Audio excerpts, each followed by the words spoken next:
2 जनवरी का वो दिन जिस वक्त प्रधानमंत्री नरेंद्र मोदी लक्षद्वीप के दौरे पर गए थे, उसके बाद देश में एक नई बहस छिड़ गई है।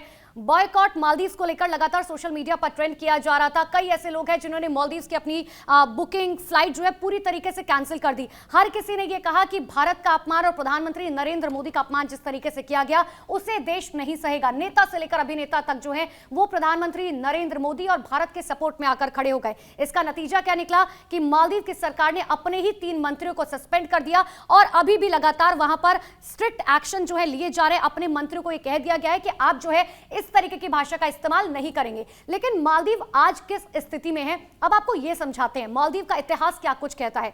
देखिए, मालदीव जो है दरअसल यह बताया जाता है कि 2500 साल पहले की बात करें, क्योंकि आज जरूर जो है मालदीव एक इस्लामिक कंट्री है। 99% जो है लोग वहां पर मुस्लिम है, वहां पर शरिया कानून लागू होता है। लेकिन इतिहास यह कहता है कि वहां पर कभी हिंदू और बौद्ध धर्म का जो है राज हुआ करता था। 2500 साल पहले की बात करें, यह बताया जाता है कि कई लोग जो है वो वहां पर जाकर बस गए, जहां से इसकी शुरुआत हुई मालदीव की।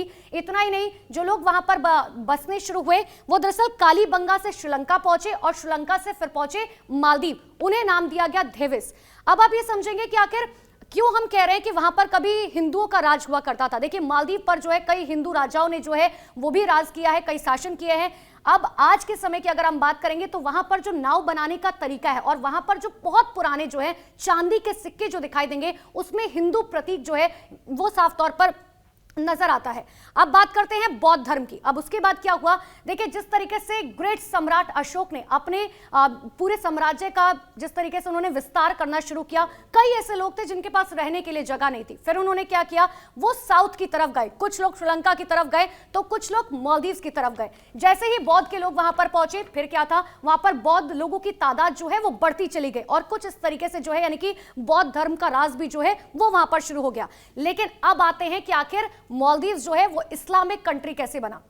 दरअसल कई अरब व्यापारी जो हैं वो पहुंचते हैं मालदीव्स, वहां पर उन्होंने व्यापार करना शुरू किया। इतना ही नहीं, वहां की जनता और राजा जो हैं उन्होंने भी इस्लाम कबूलना शुरू कर दिया। इतना ही नहीं, बताया जाता है, आंकड़ा ये कहता है कि 20वीं सदी तक मालदीव पर 6 इस्लामिक राजाओं ने जो है राज किया था, जिसकी वजह से लोग वहां पर जो है बहुत ज्यादा बढ़ गए थे। और आज के समय में स्थिति यही है कि 99% इस्लामिक कंट्री जो है उसे कहा जाता है, शरिया कानून वहां पर लागू होता है। 1965 में मालदीव को जो है आजादी मिली थी और भारत एकमात्र वो देश था और पहला देश था जिसने उसको मान्यता दी थी। लेकिन आज की स्थिति आप देखिए कि चीन की आड़ में जो है किस तरीके से मालदीव ये कोशिश कर रहा है कि भारत का कड़ा विरोध किया जा सके, क्योंकि इतिहास ये कहता है कि जब भी मालदीव में कोई राष्ट्रपति बनता था तो वो सबसे पहले जो है भारत के दौरे पर आता था। लेकिन इस बार ऐसा नहीं हुआ। मालदीव के राष्ट्रपति जो है अपनी द्विपक्षीय वार्ता के लिए सबसे पहले पहुंच जाते हैं चीन, और जिसके बाद स्थिति जो है अब और बिगड़ती जा रही है। लेकिन आने वाले समय में कहा जा रहा है कि मालदीव के राष्ट्रपति जो है वो भारत दौरे पर आ सकते हैं।